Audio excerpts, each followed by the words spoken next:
Ahojte priatelia, máme tu posledný deň v Egypte a chceli by sme sa podeliť s vami o naše skúsenosti, tipy, rady, čo je najlepšie pre naše výnimočné deti. Takže ako prvé bola priorita, aby ten hotel mal tobogány. To bolo jedno kdekoľvek, ale proste musia tam byť tobogány, lebo Martinko miluje tobogány. Takže my sme si vybrali znova tento Grand Waterloo Makati, boli sme tu. To bolo pre nás kľúčové. Čo sa týka ubytovania, sme dali nejaký bakšiš. Je to dobre z toho dôvodu, že tí ľudia sa potom už inak ku vám správajú. Nehovorím, že sa správajú zle, to nie, ale už je to iné. Povedali sme si, že chceme vlastne izbu blízko tobogánov. To bolo pre nás taká priorita. Izba bola priestranná, s výhľadom na východ slnka. Za nás spokojnosť. Tráva je taká, by som povedal, jednotvárna, ale pokiaľ vaše dieťa obľúbuje štandard hranolky, rýžu, to čo Martinko, tak nebol s tým problém. On to dokáže jesť každý deň. Samozrejme, že dalo sa vybrať aj z iných druhov jedál, ale pre nás to bolo dostačujúce z toho dôvodu, že vlastne Martinko nie je typ, ktorý by experimentoval. Pokiaľ mu to nevonia alebo to len oblízne a nechutí, tak to nezie. Akokoľvek by to bolo dobre, tak on je naučený na toto. Keď to nechce, rešpektujeme to, akceptujeme to a ideme ďalej. Takže pre nás strava bola v pohode. Pred odchodom na dovolenku sme si zadovážili probiotika.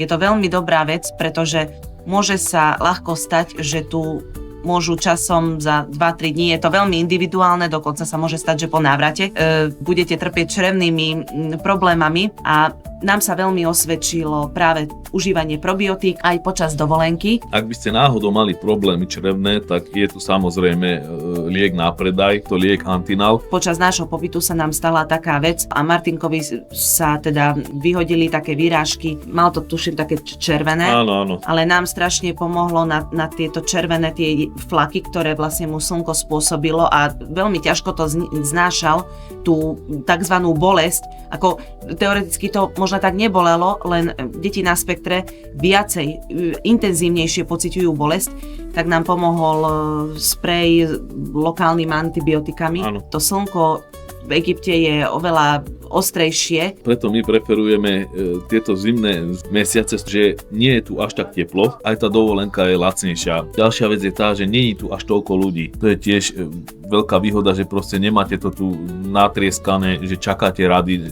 Samozrejme, kto má rád teplejšie počasie, určite ide v máji, v júni. Nevyskúšali sme všetky atrakcie, čo sú tu, pretože mali sme nejaký plán. Samozrejme, chceli sme vyskúšať čo sa dá, ale nakoľko Martinko si povedal, že ideme tam alebo ideme na izbu, tak sme išli. Takže kúpali sme sa aj v mori chvíľu, ale väčšinou sme boli buď na tobogánoch, alebo v tomto detskom zábavnom parku, alebo pri bazénoch. My sme chodievali len do tej hlavnej reštaurácie, bolo to pre nás pohodlnejšie, lepšie, Martinko sa tam cítil bezpečne. Našli sme si vždycky taký odľahlý kútik, kde nebolo veľa ľudí, aby sme sa kľudne najedli, hlavne Martinko, aby nebol v strese stále aj pri jedení. Čašníci boli ústretoví, milí. Čo sa týka internetu, my sme internet nepoužívali, používali sme ho v lobby bare, Wi-Fi zadarmo a ponovom to bude zase tak, že pokiaľ vy nemáte telefón zaregistrovaný túto, tak vám tá karta vydrží 90 dní, takže keď prídete na budúce,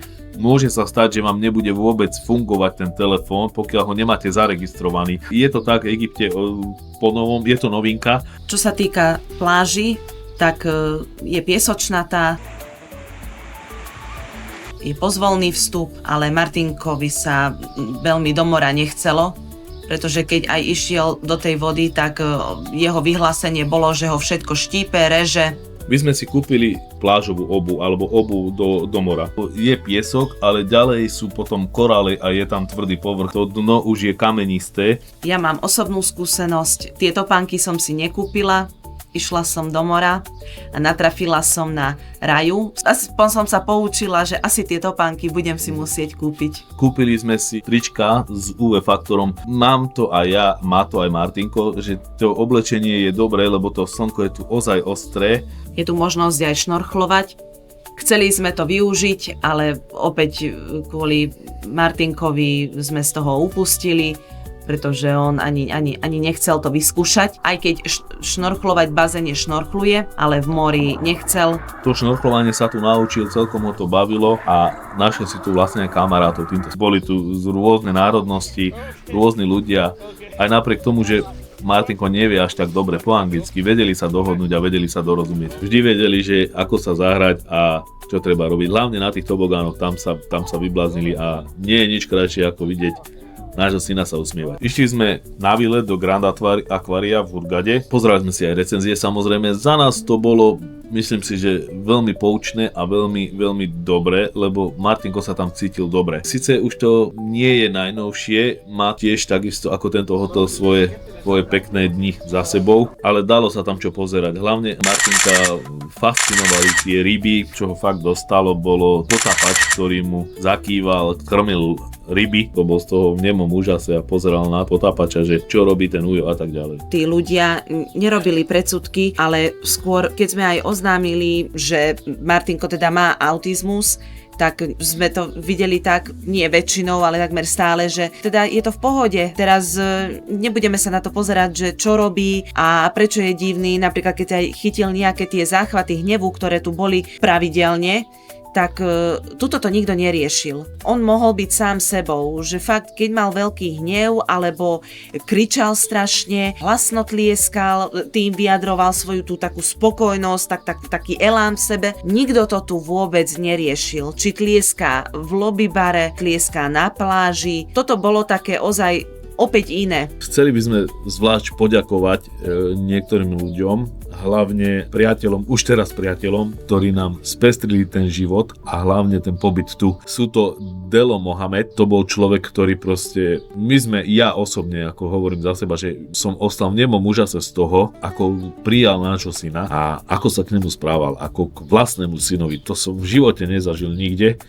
A myslím si, že toto sa ani hrať nedá, lebo keď niečo hráš, vždy sa nájde niečo, čo evokuje, že no toto je asi hrané, ale toto bolo úprimné. Mal rád nášho chlapca, to bolo na tom fantastické. Samozrejme, že aj ostatní ľudia, ktorí tu boli, priložíme fotografie potom, naozaj nám spríjemnili ten život a hlavne ten pobyt tu. Musím sa zo srdca úprimne poďakovať. Ďakujem im veľmi pekne, že nášho syna brali takého, aký je a nerobili predsudky, výčitky ani nič podobné. Spoznali sme tu rodinu chlapčeka, ktorý sa spoznal s Martinkom. Opäť jedna úžasná, milá rodina. Toto sa tiež tak nestane, že stretnete niekoho na dovolenke. Väčšinou sa deti akože dobre medzi sebou zahrajú a fakt ďakujeme aj za darčeky, ktoré dostal Martinko od nich. My sme zvyknutí skôr na to, že ľudia na nás pozerajú tak vyčítavo. Tu sme nemali ten pocit, ani sme nezažili taký pocit, že by niekto na nás pozeral nechápavo alebo vyčítavo. O to bolo tá dovolenka